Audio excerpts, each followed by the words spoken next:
The Constitution of India is a major electoral issue in the ongoing Lok Sabha polls. Opposition leaders have levelled allegations that the BJP will alter or even destroy the Constitution if Prime Minister Narendra Modi secures a third term. The BJP has vehemently dismissed these claims and in fact suggested that it is the Congress and its alliance partners in the India Bloc who intend to amend the Constitution. The Constitution of India stands as one of the world's most esteemed legal documents. It delineates powers of the Legislature, the Executive and the Judiciary, and it lays guidelines for center-state relations. It also enshrines fundamental rights for the Indian citizens. Despite its amendable nature, legal experts assert that altering the Constitution is extremely challenging. Doctrine of basic structure says that the basic object of the Constitution, what existed at the time of implementing it, cannot be changed. And that was the Keshwanand Bharati judgment also says, that the basic structure of the Constitution cannot be changed. But other changes, if the Parliament thinks fit and if there is a majority which is required as per the Constitution, that can be changed. But only radar is that it should not be the basic structure. The Constitution's amendable nature is regulated by Article 368, which outlines the amendment process. There are three kinds of amendments. Amendments that can be undertaken by a simple majority of the Parliament, amendments that require an absolute majority, that is, more than 50% of the total membership of each house, plus a special majority, that is, a majority of the total membership of each house, and a 2/3 majority of members present and voting.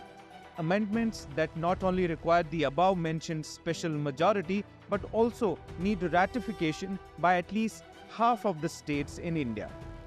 Matters such as changes to the Constitution, removing a sitting president from office, and creating new states come under the third type that require strong agreement among members of Parliament as well as a ratification by at least half of the states in India. The Supreme Court in 1973 had said that you cannot change the basic structure of the Constitution. So even if you get 545 MPs in Lok Sabha and 250 MPs in Rajya Sabha, through a constitutional amendment, you won't be able to change the basic structure of the Constitution. Now, this judgment is coming after Golaknath, where Supreme Court has said in 1967 that Parliament cannot amend the Constitution. To amend the Constitution, it has to create the Constituent Assembly. And the argument of Supreme Court in that case was, since Parliament is the creation of the Constitution, it cannot destroy the creator. A happy wedding of two extremes, that you can amend any provision of the Constitution at will and that you cannot amend the Constitution at all, was reached in 1973 when a 13-judge bench of the Supreme Court said that Parliament can amend any provision of the Constitution, but it cannot destroy the basic structure of the Constitution.